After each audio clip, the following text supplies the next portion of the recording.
রাজধানী জুড়ে আতঙ্কের নাম কিশোর গ্যাং। প্রশ্রয় দিচ্ছে শীর্ষ সন্ত্রাসী চক্র, রাজনৈতিক নেতা ও প্রভাবশালী ব্যবসায়ীরা।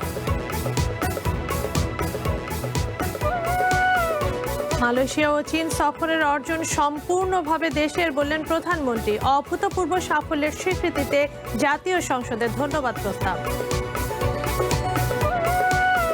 ইটালির রোমে নিজ বাসায় ছুরিকাঘাতে একই পরিবারের ৩ বাংলাদেশি নিহত।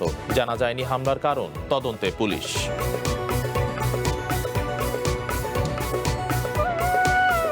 রাজধানীর নিউ মার্কেট এলাকায় আবাসিক ভবনে আগুন, দগ্ধ হয়ে 2 জনের মৃত্যু। ছিল না পর্যাপ্ত অগ্নি নির্বাপন ব্যবস্থা, বলছে ফায়ার সার্ভিস।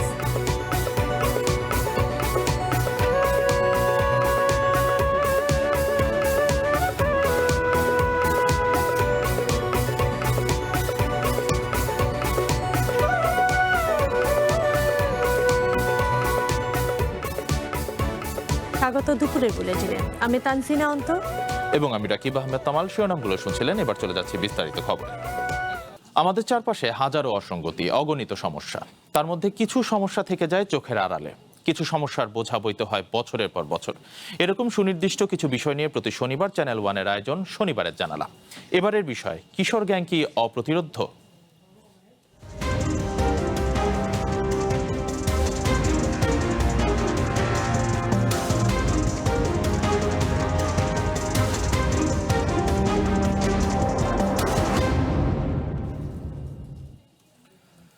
রাজধানী জুড়ে এখন বড় আতঙ্কের নাম কিশোর গ্যাং। মূলত মাদক কেনা বেচা, এলাকায় আধিপত্য বিস্তার ও নিয়ন্ত্রণ, চাঁদাবাজি আর দখলদারির কাজে মাঠ পর্যায়ে কাজ করে বিভিন্ন গ্রুপ।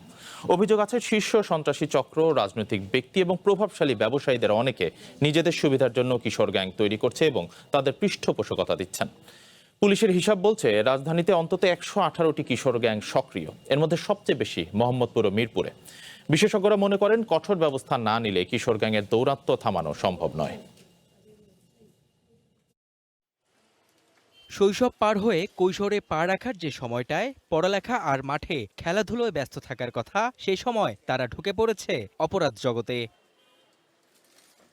হাতে ধারালো অস্ত্র, সামুরাই, চাপাতি, রড, ছুরি, রামদা থেকে শুরু করে আগ্নেয়াস্ত্র হাতে নিয়ে মহড়া দেয় এই কিশোররা। পুলিশের তালিকাভুক্ত চিহ্নিত সন্ত্রাসী, রাজনৈতিক নেতা এবং বিভিন্ন নির্মাণ প্রতিষ্ঠানের ব্যবসায়ীদের এজেন্ডা বাস্তবায়নে কাজ করছে দেশের এই ভবিষ্যৎ কাণ্ডারীরা। বিশেষজ্ঞরা বলছেন, জন্মের পর থেকেই স্বাভাবিকভাবে বেড়ে ওঠার সুযোগ থেকে বঞ্চিত হওয়া, অভিভাবক না থাকা, পারিবারিক অস্থিরতা, অভাব অনটন সহ নানা কারণে বিভিন্ন অপরাধী চক্রের সাথে মিশে যায় কিশোররা।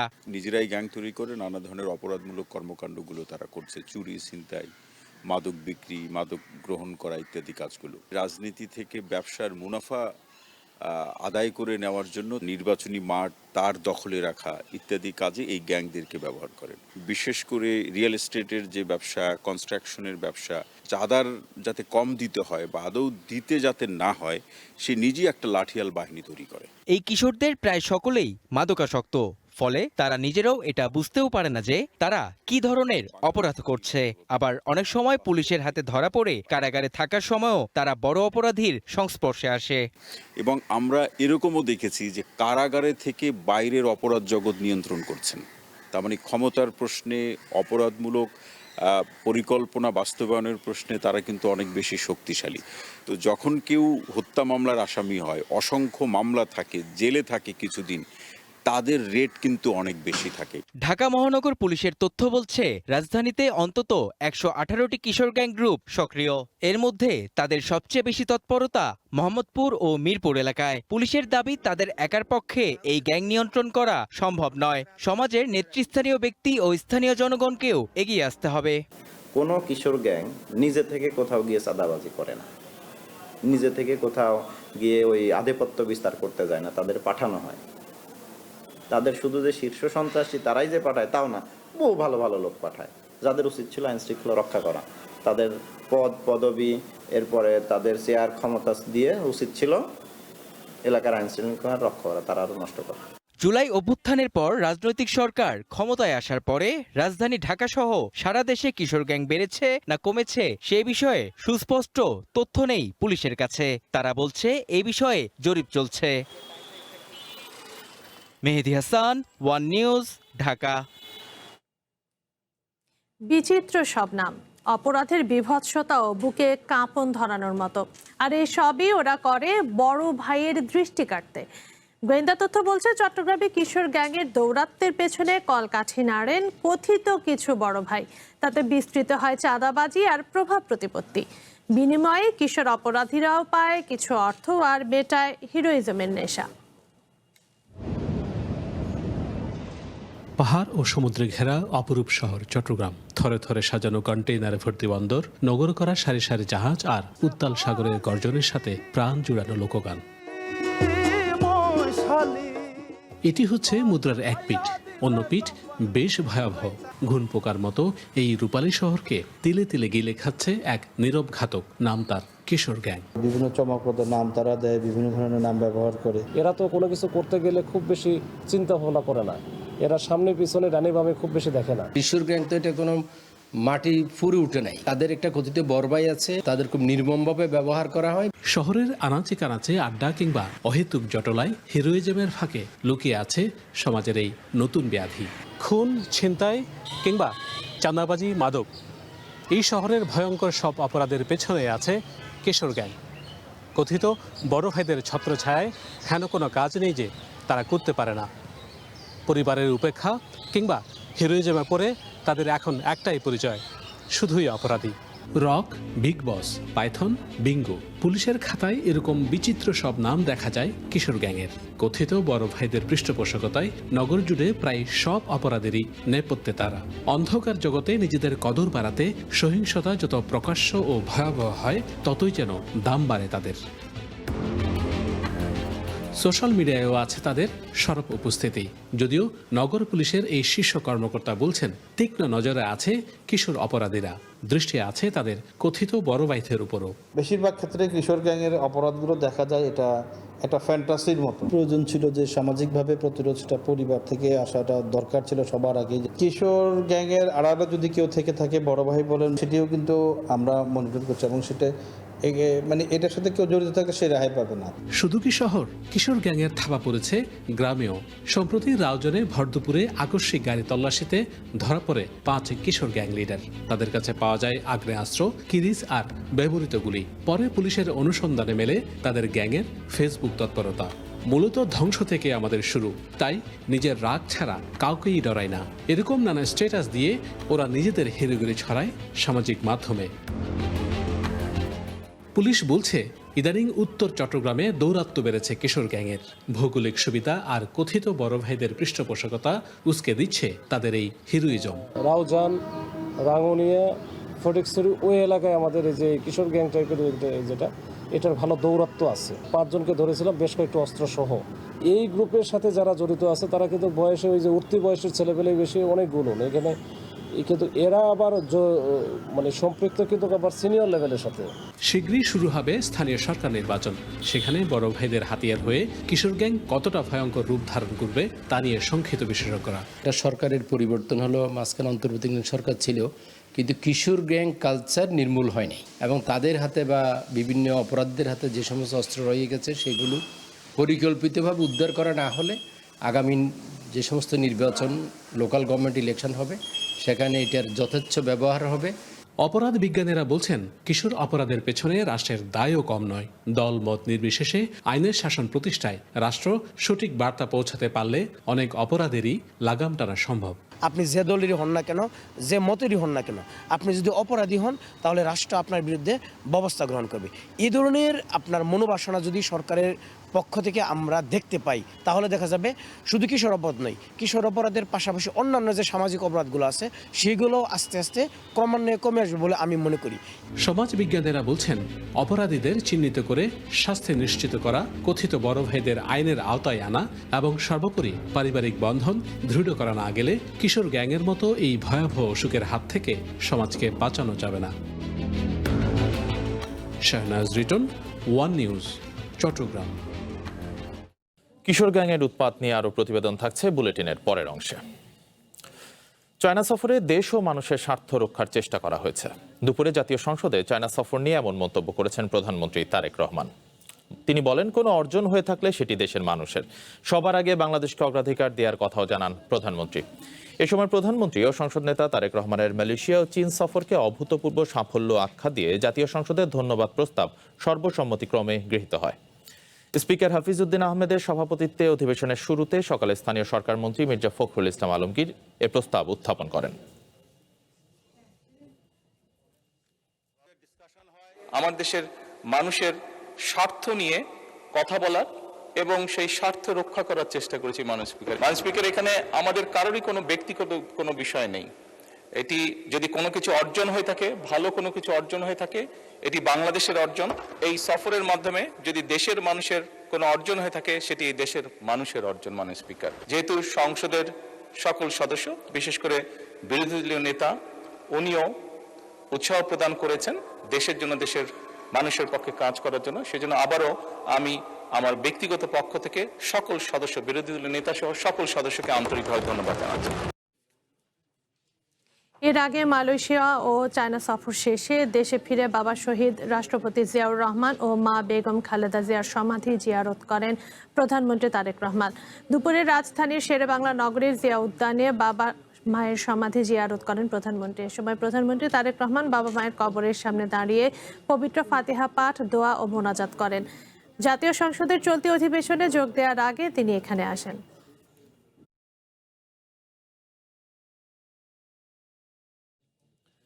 বিনিয়োগ ও বাণিজ্য সহায়তার প্রতিশ্রুতি নিয়ে শেষ হলো প্রধানমন্ত্রীর মালয়েশিয়া ও চায়না সফর।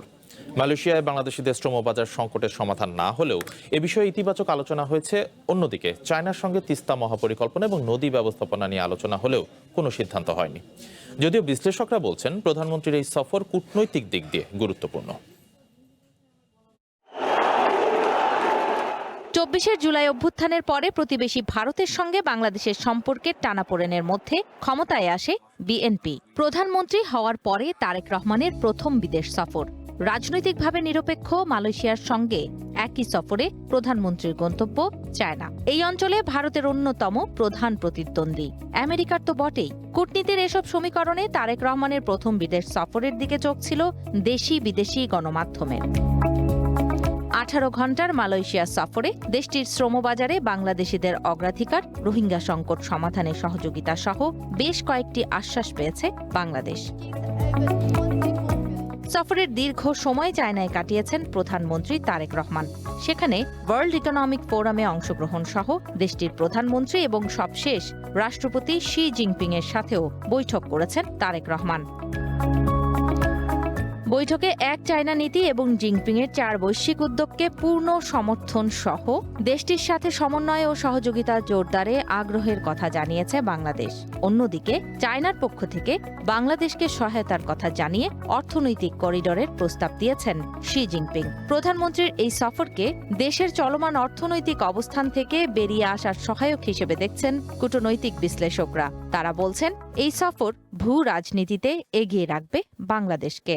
তারা যেভাবে বরণ করেছে আমাদের মাননীয় প্রধানমন্ত্রীকে, এবং দুই দেশের মধ্যে যেরকম সম্পর্ক আগে থেকে বিদ্যমান, অতএব আমি মনে করি এটা আরও উচ্চ পর্যায়ে চলে যাবে অচিরেই। বিশেষ করে এই সফরের পরে, জনাব তারেক রহমান সাহেবের সফরের পরে এটা আরও ভালো হবে আর কি। তো অতএব খুবই গুরুত্বপূর্ণ এই সফর এবং খুবই সুফল বয়ে আনছে। বাণিজ্যিক সম্পর্কটা আরও উঠবে। আর এই ধরনের সফরে সাধারণত যেটা কূটনৈতিক সম্পর্ক যেটা আর কি, সেটা বাড়তে বাধ্য। বাংলাদেশ যেটা চাচ্ছে সেটা হচ্ছে যে সে চায়নার সাথে একটা সম্পর্ক রাখবে, সে একইভাবে হচ্ছে গিয়ে সে ইন্ডিয়ার সাথে সম্পর্ক রাখবে, সে মার্কিন যুক্তরাষ্ট্রের সাথে সম্পর্ক রাখবে, অর্থাৎ কোনো অ্যালাইনমেন্টের মধ্যে বাংলাদেশ যাবে না। এবং এইটাই খুবই প্র্যাকটিক্যাল কিংবা খুবই প্র্যাগমেটিক একটা ফরেন পলিসি, এবং বাংলাদেশ সে পথেই হাঁটছে।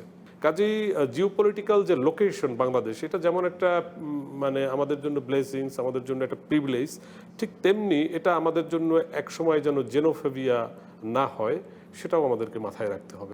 অপরদিকে মালয়েশিয়ায় মানব সম্পদ পাঠানোর ক্ষেত্রে নির্দিষ্ট কোনো সুখবর না থাকলেও এই সফরে মালয়েশিয়ার সাথে সম্পর্ক উন্নয়নকে ইতিবাচক বলছেন সাবেক রাষ্ট্রদূত হুমায়ুন কবির। আমাদের এখনকার যে অর্থনৈতিক অবস্থা, তার থেকে বেরিয়ে আসবার জন্য আমাদের যে বন্ধুদের সহযোগিতা প্রয়োজন, মালয়েশিয়ার যেসব জায়গাগুলোতে বিশেষ দক্ষতা আছে সেই দক্ষতাটাকে আমরা আমাদের উন্নয়নের জন্য কাজে লাগাবার জন্য একটা সিদ্ধান্ত মোটামুটি হয়েছে। তো এটাকে আমি ইতিবাচকভাবে দেখছি যে আমরা অর্থনীতিটাকে বহুমুখী করার যে চেষ্টা করছি, উন্নয়নের জন্য চেষ্টা করছি, সেই ক্ষেত্রে মালয়েশিয়ার সাথে আমরা কাজ করতে পারলে এখানে একটা ইতিবাচক লাভ আমাদের হবে। ভূ রাজনৈতিক অবস্থানের কারণে ভারত, চায়না ও আমেরিকার কাছে বাংলাদেশ গুরুত্বপূর্ণ, যে কারণে কোনো নির্দিষ্ট বলয়ে না ঢুকে সব দেশের সঙ্গে ভারসাম্যপূর্ণ কূটনৈতিক সম্পর্কের উপর জোর দিচ্ছেন বিশেষজ্ঞরা। ঝুমি রহমান, ওয়ান নিউজ, ঢাকা। ইতালির রাজধানী রোমে ছুরিকাঘাতে একই পরিবারের 3 বাংলাদেশি নাগরিক নিহত হয়েছেন। নিহতদের মধ্যে রয়েছেন 5 বছর বয়সী এক কন্যা শিশু এবং তার বাবা মা। ইতালির স্থানীয় গণমাধ্যমগুলোতে বলা হয়, শুক্রবার রাতে রোমের পশ্চিমাঞ্চলের ভিয়া মন্তেলিও সড়কের একটি আবাসিক ভবনে হত্যাকাণ্ডের এই ঘটনা ঘটে। অজ্ঞাত এক ব্যক্তি অস্ত্র হাতে পরিবারটির ওপর হামলা চালায়। নিহতদের বাড়ি নোয়াখালীর বসুরহাটে। দীর্ঘদিন ধরে সপরিবারে ইতালিতে রয়েছেন তারা। এদিকে হত্যার কারণ সম্পর্কে এখনো কিছু জানায়নি স্থানীয় কর্তৃপক্ষ। এ ঘটনায় তদন্তে নেমেছে ইতালির পুলিশ।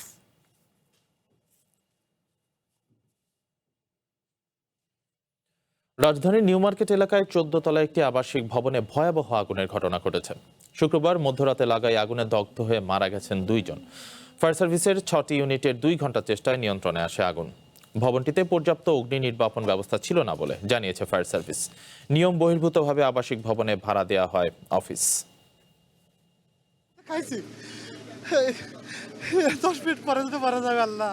শুক্রবার মধ্যরাতে রাজধানীর কাটাবনে আল বারাকা টাওয়ারের 14 তলা ভবনে 12 তলায় হঠাৎ আগুন ধরে যায়। প্রত্যক্ষদর্শীরা জানায় 12টি ফ্ল্যাটে আগুন দেখতে পেয়ে দ্রুত খবর দেন ফায়ার সার্ভিসে। ফ্ল্যাটটিতে 2 জন আটকা পড়ে। 12:30 থেকে 12টার মধ্যে আগুন লেগেছে। এটা উপরের দিকে আগুন লেগেছে, মানে এটা হচ্ছে আমাদের বাসার 10 থেকে 13 তলার মধ্যে আগুনটা লেগেছে মেনলি। 4-5টা লাথি মারার পরে দরজা ভাঙছে, কিন্তু দরজা ভাঙার সঙ্গে সঙ্গে আগুনটা আমাদের বুকে চলে আসছে। আগুন নিভানোর জন্য এগুলো নিছি, কিন্তু ওই পাশে কোনো নিভানোর কোনো যন্ত্রই ছিল না। খবর পেয়ে দ্রুত ঘটনাস্থলে ছুটে আসে পলাশী ফায়ার স্টেশনের 2টি ইউনিট। পরে আরও 4টি ইউনিট আগুন নিয়ন্ত্রণে যোগ দেয়। এ সময় ফায়ার সার্ভিসের সহকারী পরিচালক কাজী নজমুজ্জামান জানান, 2 ঘন্টার চেষ্টায় আগুন নিয়ন্ত্রণে আনা হয়। আবাসিক ভবনে অগ্নি নির্বাপন ব্যবস্থার ঘাটতি ছিল বলে জানান তিনি। যেহেতু অগ্নি নির্বাপন ব্যবস্থা আমরা কোনো কিছুই পাই নাই, সেহেতু আমাদের নীতিমালার বাইরে এই বিল্ডিংটা ছিল।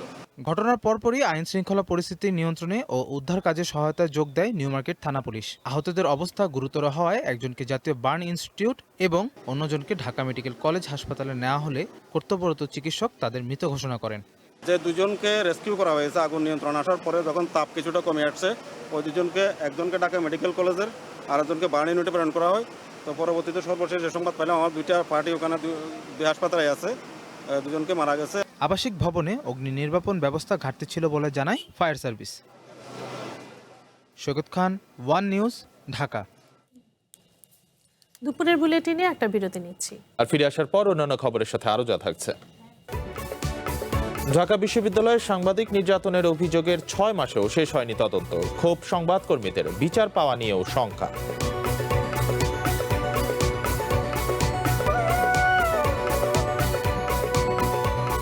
আবারও স্বাগত দুপুরের বুলেটিনে। যাচ্ছি সংবাদের পরের অংশে। গত 23শে এপ্রিল ছাত্রদলের বিরুদ্ধে সাংবাদিকদের উপর হামলার অভিযোগ তোলে ঢাকা বিশ্ববিদ্যালয় সাংবাদিক সমিতি। এই ঘটনা তদন্তে 6 সদস্যের কমিটিকে 3 কার্যদিবস নির্ধারণ করে দিলেও 2 মাসেও শেষ হয়নি তদন্ত কার্যক্রম। তদন্তের ধীর গতির ফলে বিচার নিয়ে তৈরি হয়েছে নানা শঙ্কা। প্রধানমন্ত্রীর কন্যা জাইমা রহমানকে নিয়ে ঢাকা বিশ্ববিদ্যালয়ের এক শিবির নেতার নামে ফেসবুকে একটি স্ক্রিনশট ছড়িয়ে পড়ে। সেটিকে কেন্দ্র করে গত 23 এপ্রিল রাজধানীর শাহবাগ থানায় ছাত্রদল ও শিবিরের মধ্যে উত্তেজনাকর পরিস্থিতির সৃষ্টি হয়। এই ঘটনার সংবাদ সংগ্রহ করতে গেলে সাংবাদিকদের উপর হামলা করা হয়। হামলার ছবিতে দেখা যায় ছাত্রদলের বিভিন্ন পর্যায়ের নেতাকর্মীরা সাংবাদিকদের উপর চড়াও হয়েছে। এ ঘটনায় অন্তত 10 জন সাংবাদিক আহত হন, যার প্রত্যেকেই ঢাকা বিশ্ববিদ্যালয় সাংবাদিক সমিতির সদস্য। পরে বিশ্ববিদ্যালয় প্রশাসনের কাছে বিচারের দাবিতে লিখিত অভিযোগ করে সাংবাদিক সমিতি। সহকারী প্রক্টর অধ্যাপক মাহবুব কায়সারকে আহ্বায়ক করে 6 সদস্যের একটি কমিটিও গঠন করা হয়। 3 কার্যদিবসের মধ্যে প্রতিবেদন জমা দেওয়ার নির্দেশ দেয় বিশ্ববিদ্যালয় প্রশাসন। ঘটনার 2 মাস পেরিয়ে গেলেও সেই তদন্ত আলোর মুখ দেখেনি।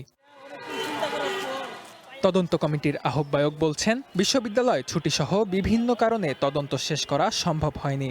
শেষে কয়েকজনের ইন্টারভিউ রয়ে গেছে, আমরা আসলে নিতে পারি নাই। এরপর আগে ইউনিভার্সিটি বন্ধ হয়ে গেল, ওই যে লম্বা গ্রীষ্মকালীন ছুটি, ঈদের ছুটি। আমরা চেষ্টা করছি এবং আমরা এই সবার ইন্টারভিউ নিয়ে শেষ হলে এরপর বেশি সময় নেব না, আমরা একটা রিপোর্ট জমা দেবো। বিচারের পরিবর্তে উল্টো সাংবাদিকদের এই সংগঠনটিকেই শিবির ট্যাগ দিয়ে অকার্যকর করার চেষ্টা করছে ছাত্রদল নেতারা, এমন অভিযোগ সমিতির এই নেতার। যদি এটাকে শিবির সমিতি বানাতে পারে বা প্রমাণ করতে পারে, সেক্ষেত্রে যেটা হবে, তাদের অন্যায় অপরাধমূলক কর্মকাণ্ডের বিরুদ্ধে যখন আমরা কলম ধরবো তখন তারা এটাকে উড়িয়ে দেবে। আমাদের যে নিউজ, সেই নিউজের গ্রহণযোগ্যতা অনেক বেশি হারাবে আর কি। এখনো তদন্ত রিপোর্ট জমা দেওয়া হয় নাই। তো এখানে সুস্পষ্টভাবে আমরা বুঝতেছি যে তারা ইচ্ছাকৃতভাবে এটাকে ডিলে করতেছে। এই ঘটনার তদন্তে ছাত্রদলও 4 সদস্য বিশিষ্ট একটি কমিটি গঠন করে। 5 দিনের মধ্যে তদন্ত প্রতিবেদন জমা দেওয়ার নির্দেশ দেয়া হলেও সেটিও আলোর মুখ দেখেনি। Rifat রিসান, one news, Dhaka. Dengue প্রতিরোধে টাস্কফোর্স গঠন করে কাজ শুরু হয়েছে বলে জানিয়েছেন স্থানীয় সরকার প্রতিমন্ত্রী মীর শাহে আলম। সকালে হাতিরঝিলে পরিচ্ছন্নতা কাজ পরিদর্শনে এসে কথা বলেন তিনি। বলেন, প্রতিদিন এডিস মশার লার্ভা শনাক্ত করতে রেস্তোরাঁ, নির্মাণাধীন ভবন ও আবাসিক এলাকায় অভিযান চালানো হচ্ছে। প্রয়োজনে করা হচ্ছে জরিমানা ও সাজা। এ সময় গৃহায়ন ও গণপূর্ত প্রতিমন্ত্রী আহমদ সোহেল মঞ্জুর বলেন, হাতিরঝিল সহ ঢাকার সব লেকের পরিচ্ছন্নতা ও নিরাপত্তা নিশ্চিতে সবসময় মনিটরিং করা হচ্ছে। আর বলেন, কয়েক বছরের মধ্যে দৃষ্টিনন্দন করা হবে ঢাকার অভ্যন্তরীণ লেক ও খালগুলো। গুলশান, বাড়িধারা, বনানীর পার্শ্ববর্তী এলাকা এবং পর্যায়ক্রমে আমরা পুরো ঢাকা শহর এবং অন্যান্য শহরগুলিকে আমরা ক্লিন, গ্রিন এবং সেফ সিটি করার জন্য কাজ করে যাচ্ছি। আন্ডার কনস্ট্রাকশন বাড়ি এবং সরকারি স্টাফ কোয়ার্টার এবং বিভিন্ন অ্যাপার্টমেন্টের বেসমেন্ট, ছাদে, ফুলের টপে আমরা 50% অধিক জায়গাগুলোতে আমরা এই লার্ভাগুলি উৎপত্তি স্থল পাচ্ছি, শনাক্ত করেছি। আমরা গতকাল জরিমানা করেছি, অনাদায়ে সাজা দিয়েছি ম্যাজিস্ট্রেটের মাধ্যমে। এগুলো আসলে প্রতীকী, জাস্ট মানুষকে সচেতন করার জন্য। প্রতিটি শিশুকে তার চাহিদা অনুযায়ী চিকিৎসা সেবা নিশ্চিত করবে সরকার। সকালে করাইল বস্তিতে প্রতিবন্ধী শিশুদের পুনর্বাসন কেন্দ্র উদ্বোধন করে কথা বলেন স্বাস্থ্য ও পরিবার কল্যাণ প্রতিমন্ত্রী ডক্টর এম এ মুহিত। এ সময় তিনি জানান, বর্তমান সরকার তার বাজেটে ও নীতি প্রণয়নে দেশের প্রতিটি মানুষকে সম অধিকার ও সেবা দেবে। সব জেলায় প্রতিবন্ধী শিশুদের শিক্ষা ব্যবস্থা চালুর কথাও জানান তিনি। এছাড়া তিনি জানান, মেট্রো রেল প্রতিবন্ধী ব্যক্তিদের জন্য বিশেষ ছাড়ের ব্যবস্থা করছে সরকার।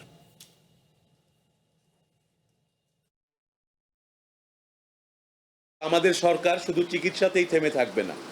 ইতিমধ্যেই শিক্ষা মন্ত্রণালয় থেকে উদ্যোগ নেওয়া হয়েছে প্রতিবন্ধী শিশুদের শিক্ষার ব্যবস্থা করা। মেট্রো রেলে কিন্তু প্রতিবন্ধী মানুষের চলাফেরার জন্য 50% ছাড় দেওয়া হবে তাদের টিকিটে। এই সরকার তার বাজেটে, তার কর্মসূচিতে, তার নীতি প্রণয়নে এবং তার ব্যবস্থাপনায় এদেশের প্রতিটি প্রতিবন্ধী মানুষকে অন্য সকল নাগরিকের সম অধিকার দিয়ে তার সমস্ত সেবা এবং অধিকারকে নিশ্চিত করার জন্য কাজ করছে।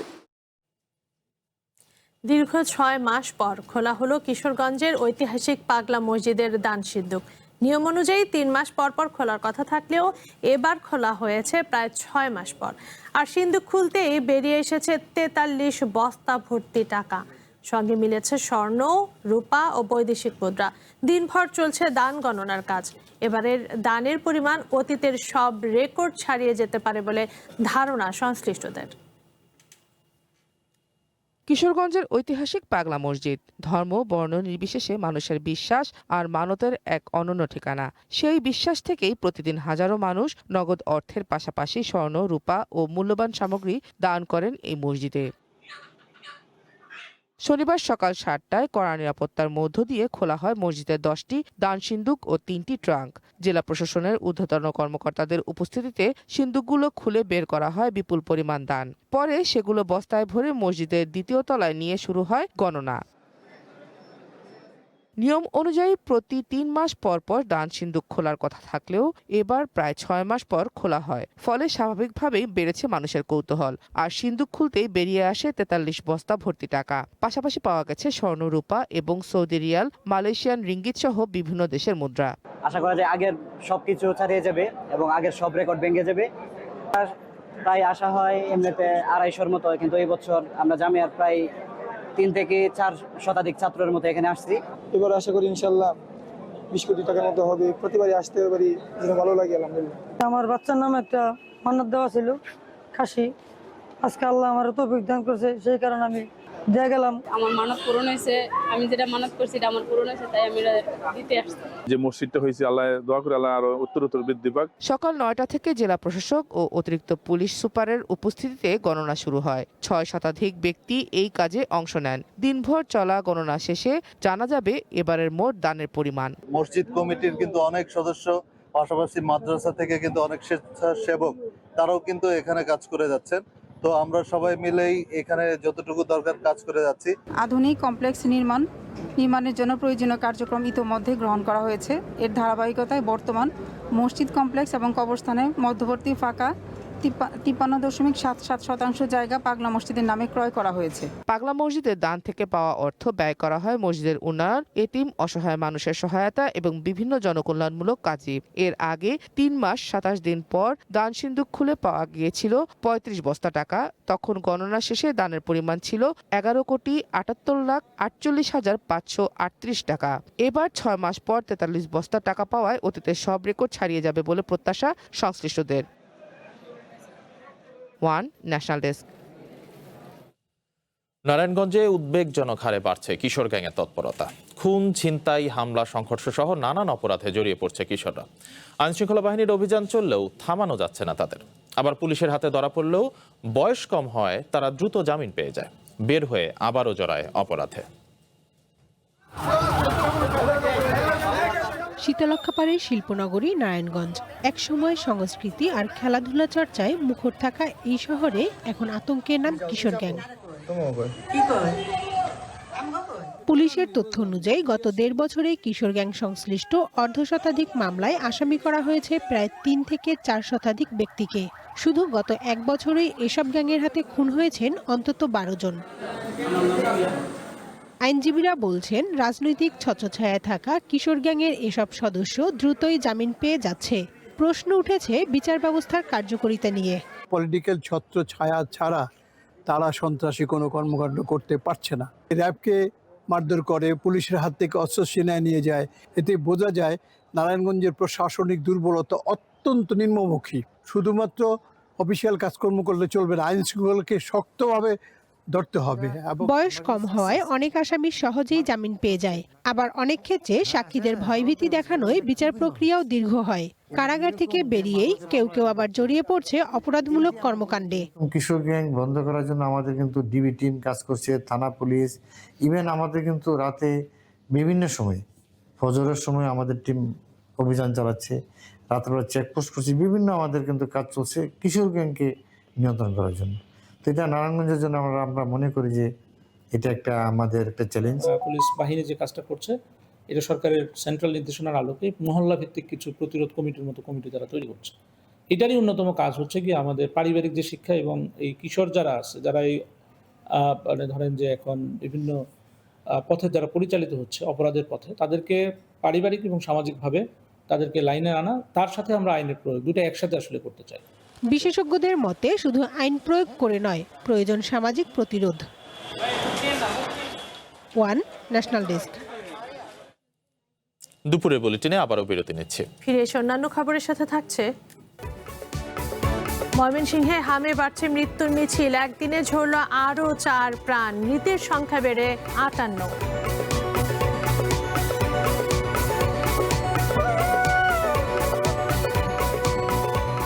আবারও স্বাগত দুপুরের বুলেটিন। যাচ্ছি সংবাদের পরের অংশে।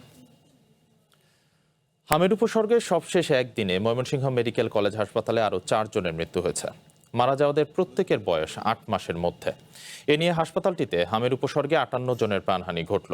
সকালে হাসপাতালটি থেকে পাঠানো এক বিজ্ঞপ্তিতে জানানো হয় নিহত 4 শিশুর মধ্যে 2 জন হালুয়াঘাট ও ফুলপুর উপজেলার বাসিন্দা। বাকিদের একজন নেত্রকোনার কলমাকান্দা ও সুনামগঞ্জ থেকে এসেছিল। গত 17 মার্চ থেকে শনিবার সকাল পর্যন্ত হাম উপসর্গ নিয়ে মোট 2378 জন শিশু এই হাসপাতালে ভর্তি হয়েছে। এর মধ্যে সুস্থ হয়ে বাড়ি ফিরেছে 2226 জন। হাম আইসোলেশন ওয়ার্ডে ভর্তি রয়েছে 94টি শিশু।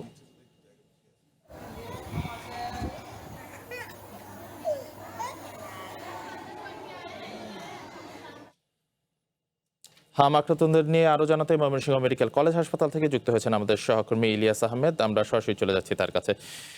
ইলিয়াস, হাম প্রাদুর্ভাবের এতদিন পরেও হামের উপসর্গে একের পর এক শিশু মারা যাচ্ছে, আসলে এর কারণটা কি? বিশেষজ্ঞরা কি বলছেন এই বিষয়ে? কেন এটি রোধ করা যাচ্ছে না? আর ময়মনসিংহ হাসপাতালে হাম আইসোলেশন ওয়ার্ডে এখন কতজন শিশু চিকিৎসাধীন রয়েছে এবং পরিস্থিতি মোকাবেলায় কি ব্যবস্থা নেওয়া হচ্ছে? বিশেষ কোনো ব্যবস্থা নেওয়া হচ্ছে কিনা জানাবেন।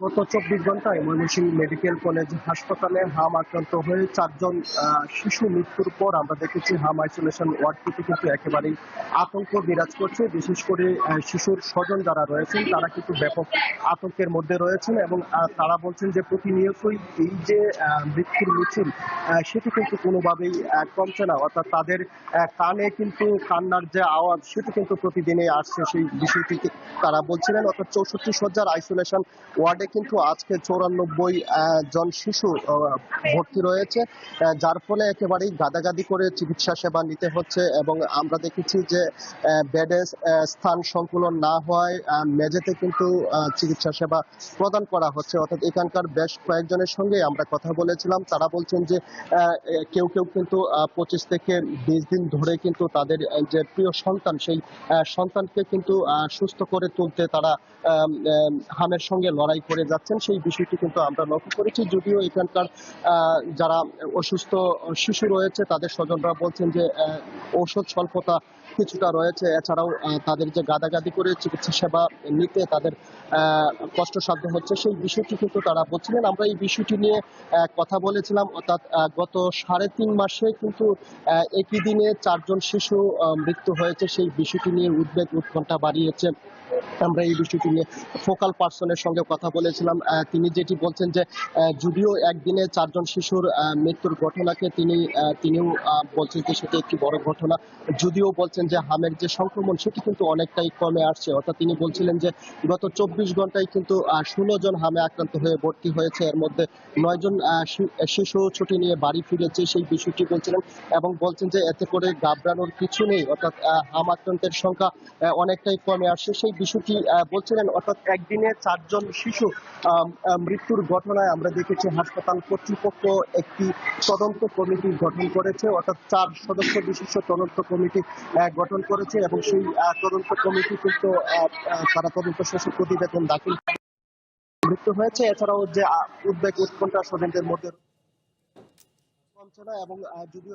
ধন্যবাদ ইলিয়াস। হাম পরিস্থিতির সবশেষ খবর জানাচ্ছিলেন ময়মনসিংহ মেডিকেল কলেজ থেকে আমাদের সহকর্মী ইলিয়াস আহমেদ। মুন্সিগঞ্জে দিন দিন বেড়েই চলছে কিশোর গ্যাংয়ের দৌরাত্ম্য। মারামারি, ছিনতাই, মাদক, সামাজিক যোগাযোগ মাধ্যমে আধিপত্য বিস্তার সব মিলিয়ে সাধারণ মানুষের মধ্যে বাড়ছে আতঙ্ক। বিশেষ করে শহর ও উপজেলা পর্যায়ে কিশোরদের বেপরোয়া কর্মকাণ্ডে উদ্বিগ্ন অভিভাবক ও সচেতন মহল। কিশোর গ্যাং এখন সমাজের জন্য এক ভয়ঙ্কর আতঙ্কের নাম। ছোট ছোট গ্রুপ গড়ে তুলে এলাকায় আধিপত্য বিস্তার, হামলা, ছিনতাই, মাদক সেবন ও সামাজিক অস্থিরতা সৃষ্টি করছে এক শ্রেণীর বখাটে কিশোররা। স্থানীয়দের অভিযোগ, সন্ধ্যার পর অনেক এলাকায় সাধারণ মানুষ নিরাপত্তাহীনতায় ভুগছেন। স্কুল কলেজ পড়ুয়া কিছু কিশোর নানা অপরাধমূলক কর্মকাণ্ডে জড়িয়ে পড়লেও অনেক ক্ষেত্রে কার্যকর ব্যবস্থা নেওয়া হচ্ছে না। শাসনটা উঠে যাওয়ার কারণে আজকের কিশোর গ্যাংয়ের এই অবস্থা, পরিস্থিতি সৃষ্টি হয়েছে। ছেলে মেয়েও তাদের গার্জিয়ানের কথা শোনে না। এই অবস্থায় আমাদের সমাজে যদি এখানে কোনো সামাজিকভাবে এটা প্রতিহত না করে তা আমাদের সমাজ অবশ্যই ধ্বংস হয়ে যাবে। অভিভাবকরা বলছেন, মোবাইল আসক্তি, সামাজিক অবক্ষয়, পারিবারিক অবহেলা এবং অপরাধ চক্রের প্রভাবে কিশোররা বিপথে যাচ্ছে। অন্যদিকে সচেতন মহল মনে করছে, এখনই কঠোর নজরদারি ও সামাজিক প্রতিরোধ গড়ে না তুললে পরিস্থিতি আরো ভয়াবহ হতে পারে। জনসচেতনতা তৈরি করা দরকার, এটা নেতিবাচক দিকগুলো মানুষের মাঝে তৈরি করা দরকার। প্রত্যেকটা গার্ডিয়ান যাতে সচেতন হয় তার ছেলে মেয়েদেরকে কন্ট্রোল করার চেষ্টা করে। খারাপ কোনো আড্ডাতে না যায়, রাত্রে ওরা যাতে বেশি সময় না ঘুরে আমরা যেন ওদেরকে সবসময় মনিটরিং এর মধ্যে রাখতে পারি। বিশেষজ্ঞরা বলছেন কিশোরদের সঠিক দিক নির্দেশনা, খেলাধুলা ও সাংস্কৃতিক কর্মকাণ্ডে যুক্ত করা গেলে এই সমস্যা অনেকাংশে কমানো সম্ভব। তাদের মধ্যে যে পারিবারিক যে শিক্ষা আগে আমরা যেভাবে দিতে পারতাম, এখন সেই জায়গা থেকে আমরা আসলে সরে আসছি। এখানে আমাদের পরিবারের দায় যেমন কিছুটা আছে, আমাদের বর্তমান সমাজেরও কিছু দায় আছে। পিতামাতা যারা আছেন তাদের উচিত যে আমাদের সন্তানরা কোথায় যাচ্ছে, কি করছে, এবং তারা তাদের হাতে আমরা স্মার্টফোন দিয়ে দিচ্ছি, সেই স্মার্টফোনে যথাযথ ইউজ করছে কি করছে না সেই বিষয়টা একটু খেয়াল রাখা দরকার। স্থানীয় প্রশাসন জানিয়েছে কিশোর গ্যাং দমনে অভিযান ও নজরদারি বাড়ানো হয়েছে। সবকিছু তো আইন দিয়ে আমাদের আইন প্রয়োগটা হচ্ছে শেষ ধাপ, কিন্তু তার আগে যে কিছু সফট অ্যাপ্রোচ থাকে, পরিবার কেন্দ্রিক কিছু অনুশাসন, ধর্মীয় অনুশাসনের বিষয় থাকে, সমাজের কিছু অনুশাসন, সবাই মিলে এগিয়ে আসতে হবে। সবাই মিলে এগিয়ে এসে এই জায়গাগুলোকে গুরুত্ব দিয়ে আমাদের কাজ করতে হবে। পরিবার, শিক্ষা প্রতিষ্ঠান ও সমাজের সবাইকে একসাথে কাজ করার আহ্বান জানান তিনি। One national desk.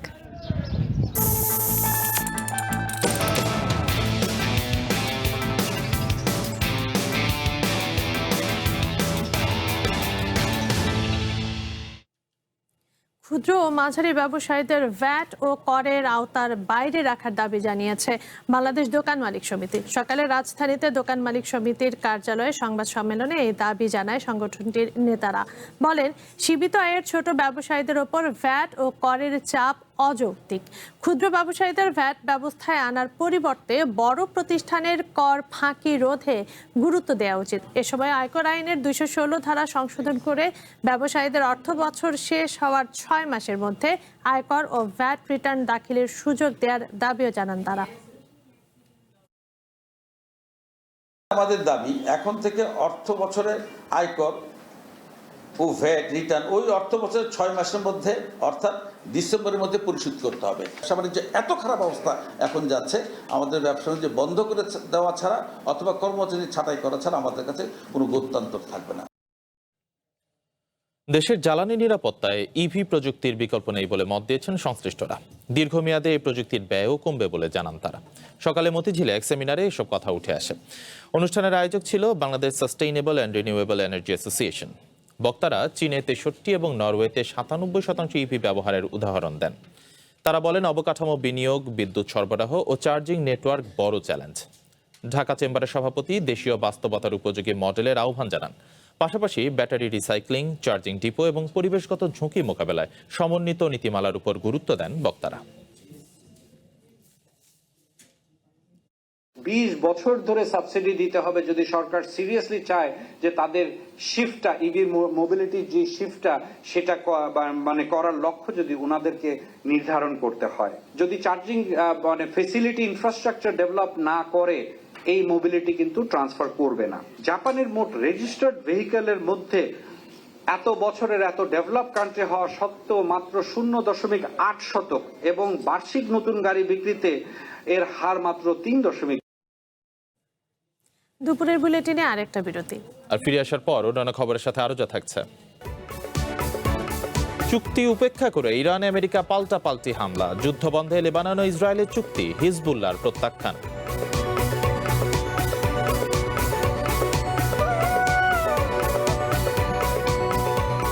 আবারও স্বাগত দুপুরের বুলেটিনে।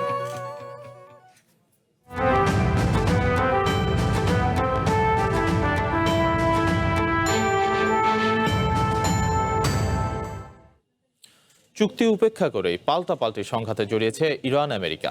হরমুজে জাহাজে হামলার অভিযোগে শুক্রবার ইরানে হামলা চালিয়েছে আমেরিকার সেন্ট্রাল কমান্ড। জবাবে অঞ্চলটিতে ওয়াশিংটনের সামরিক ঘাঁটিতে আক্রমণের কথা জানিয়েছে আইআরজিসি। এদিকে দুই দেশের সংঘাতে হরমুজে জাহাজ চলাচল আবারও অনিশ্চয়তার মুখে পড়েছে।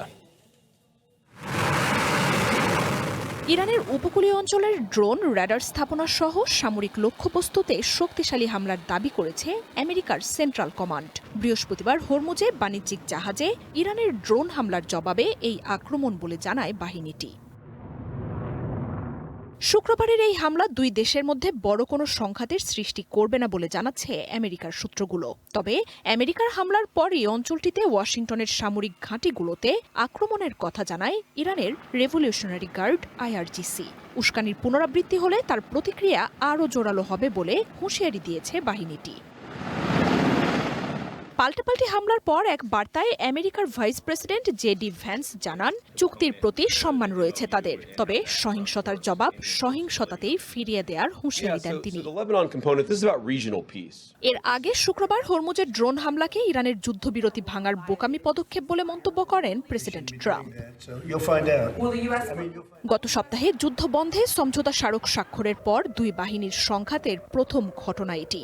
এদিকে পাল্টাপাল্টি এই হামলার ঘটনায় হরমুজ প্রণালীতে জাহাজ চলাচল অনিশ্চিত হয়ে পড়েছে। কাতারের LNG বহনকারী জাহাজ সহ একাধিক ট্যাঙ্কার হরমুজ থেকে ফিরে গেছে বলে জানাচ্ছে আল জাজিরা। মার্জিয়া উপমা, ওয়ান ইন্টারন্যাশনাল ডেস্ক। ভেনেজুয়েলায় ভয়াবহ ভূমিকম্পের চতুর্থ দিনে নিহতের সংখ্যা বেড়ে 920 জনে দাঁড়িয়েছে। গত এক শতকে দেশটির সবচেয়ে শক্তিশালী এই ভূমিকম্পে আহতের সংখ্যা এখন প্রায় 3500। উদ্ধার অভিযানে যোগ দিয়েছে কয়েকশো আন্তর্জাতিক উদ্ধারকর্মী। এর মধ্যেই শুক্রবারও রাজধানী কারাকাসে 4.9 মাত্রার ভূমিকম্প অনুভূত হয়। অল্প সময়ের ব্যবধানে দুটি শক্তিশালী ভূমিকম্পে ভেনেজুয়েলার লা গুয়েরা অঞ্চল সবচেয়ে বেশি ক্ষতিগ্রস্ত হয়েছে। শহরটিতে দুটি প্রধান নৌবন্দর ছাড়াও দেশটির প্রধান বিমানবন্দর রয়েছে। লা গুয়েরা এলাকায় উদ্ধার প্রচেষ্টা এখনও অপর্যাপ্ত। ভারী যন্ত্রাংশের অভাব, অপর্যাপ্ত সরকারি সহায়তা ও উদ্ধারকর্মীর অভাবে ধ্বংসস্তূপের নিচে চাপা পড়া অনেক মানুষকে উদ্ধার করা যাচ্ছে না। ধ্বংসস্তূপের মাঝে আমি আমার মা আর ভাইকে খুঁজেছি।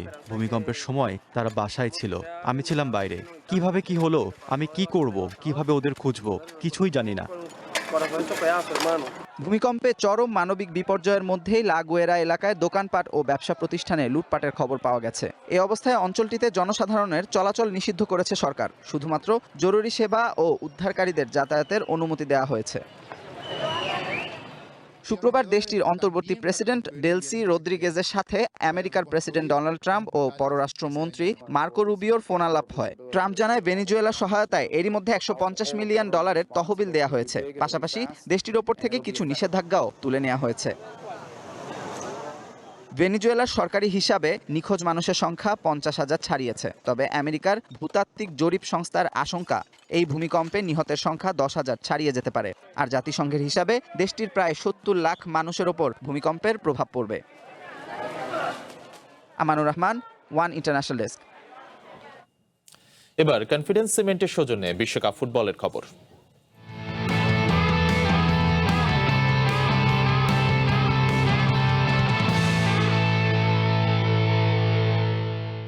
নরওয়েকে 4-1 গোলে হারিয়ে গ্রুপ আই এর শীর্ষস্থান নিশ্চিত করেছে ফ্রান্স। হ্যাট্রিক গোল করে ফরাসিদের আরও এক ধাপ এগিয়ে নিলেন ওসমান দেমবেলে। কিলিয়ান এমবাপ্পের অ্যাসিস্টে প্রথম 2 গোল করেন দেমবেলে। নরওয়ের হয়ে থেলো আসগার্ড একবার ব্যবধান কমালেও দ্বিতীয়ার্ধে জর্গেন স্ট্রান্ড লার্সেনের পেনাল্টি দারুণভাবে রুখে দেন মাইক মেনিয়া। যোগ করার সময়ে ডিজিডে 2-এ চতুর্থ গোল করে ফ্রান্সের বড় জয় নিশ্চিত করেন। গোল না পেলেও পুরো ম্যাচে দুর্দান্ত পারফর্ম করেছেন এমবাপ্পে। টানা 3 জয়ে গ্রুপ চ্যাম্পিয়ন হয়ে নকআউট পর্বে উঠেছে ফ্রান্স। অন্যদিকে রানার্স আপ হয়ে আইভরি কোস্টের মুখোমুখি হবে নরওয়ে।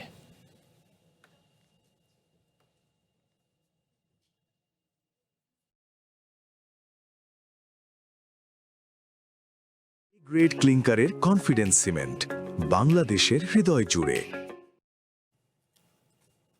বিশ্বকাপের গ্রুপ আই এর শেষ ম্যাচে ইরাককে 5-0 গোলে উড়িয়ে দিয়েছে সেনেগাল।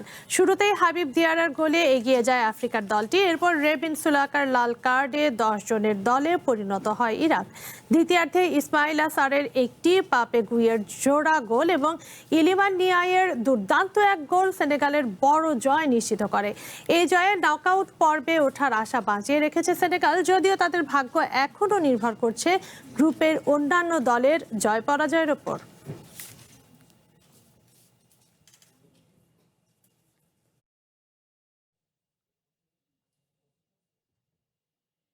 বিশ্বকাপে গ্রুপ পর্বের শেষ ম্যাচে আগামীকাল সকাল 8টায় জর্ডানের বিপক্ষে মাঠে নামছে আর্জেন্টিনা।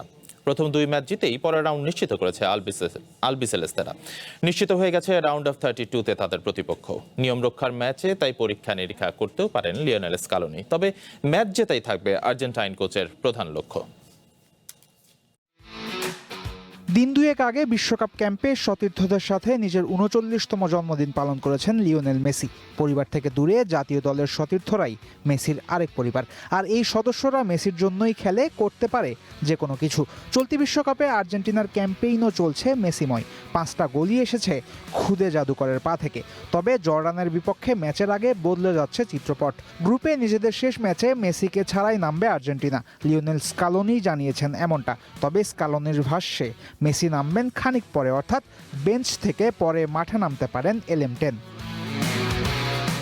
শুধু মেসি নয়, জর্ডানের বিপক্ষে ম্যাচে বিশ্রাম পেতে পারেন আর্জেন্টিনা মূল একাদশের আরও জনা কয়েক খেলোয়াড়। ডিফেন্সে ক্রিশ্চিয়ান রোমেরো হাঁটুতে আঘাত পেয়েছেন আগের ম্যাচে। জর্ডানের বিপক্ষে বেঞ্চেই রাখা হবে তাকে। রোমেরোর জায়গায় রক্ষণ সামলাবেন নিকোলাস ওতামেন্দি। এদিকে গোড়ালির ইনজুরি থেকে এই মুহূর্তে পুরোপুরি সেরে উঠেছেন হুলিয়ান আলভারেস। জর্ডানের বিপক্ষে আর্জেন্টিনার শুরুর একাদশে দেখা যেতে পারে আতলেতিকো মাদ্রিদ ফরোয়ার্ডকে। ম্যাচের আগে স্কালোনি জর্ডানকে দিয়েছেন যথেষ্ট সম্মান। আর্জেন্টিনা কোচ হালকাভাবে নিচ্ছেন না প্রতিপক্ষকে। তবে ম্যাচ জয়ের পাশাপাশি আরও কিছু জায়গায় স্কালোনি উন্নতি করতে চাইবেন। মেসি ছাড়া এখনো পর্যন্ত কেউ গোল পায়নি চলতি বিশ্বকাপে। এই ঘটনা এবার বদলাতে চাইবে আর্জেন্টাইনরা। সাধারণত আলাদা আলাদা ম্যাচে ভিন্ন ভিন্ন ফরমেশনে খেলেন স্কালোনি, কিন্তু এবারের আসরে 2 ম্যাচই 4-4-2 ফরমেশনে খেলেছে আর্জেন্টিনা। জর্ডানের বিপক্ষে নতুন কোনো ফরমেশনও দেখে নিতে পারেন আর্জেন্টাইন মাস্টার মাইন্ড।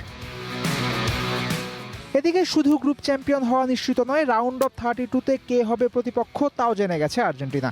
বিশ্বকাপের বিস্ময় কেপ ভার্দে তুলনামূলক সহজ প্রতিপক্ষই হবে আর্জেন্টিনার জন্য। সেই ম্যাচটাও আবার হবে মেসির ঘরের মাঠ মায়ামিতে। শুধু তাই নয়, চলতি বিশ্বকাপে সেমিফাইনালের আগে তেমন কোনো কঠিন প্রতিপক্ষ নেই আলবিসেলেস্তাদের সামনে। সব সুখবর মিলে যেন একাদশে বৃহস্পতি আর্জেন্টিনা শিবিরে। সপ্তম আসমানে উঠতে থাকা বর্তমান বিশ্ব চ্যাম্পিয়নরা মেসিকে ছাড়া কেমন খেলে, সেই প্রশ্নটাই শুধু জর্ডান ম্যাচ নিয়ে আগ্রহ জাগাচ্ছে।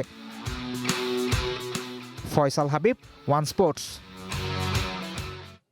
দুপুরে বুলেটিন শেষ করার আগে শিরোনামগুলো জানাবো আরো একবার। রাজধানী জুড়ে আতঙ্কের নাম কিশোর গ্যাং। প্রশ্রয় দিচ্ছে শীর্ষ সন্ত্রাসী চক্র, রাজনৈতিক নেতা ও প্রভাবশালী ব্যবসায়ীরা।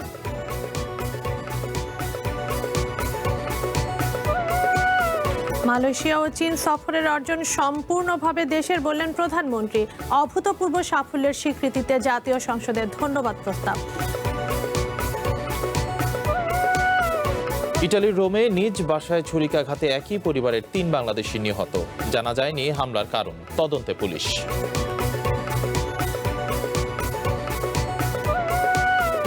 রাজধানীর নিউ মার্কেট এলাকায় আবাসিক ভবনে আগুন, দগ্ধ হয়ে 2 জনের মৃত্যু। ছিল না পর্যাপ্ত অগ্নি নির্বাপন ব্যবস্থা, বলছে ফায়ার সার্ভিস।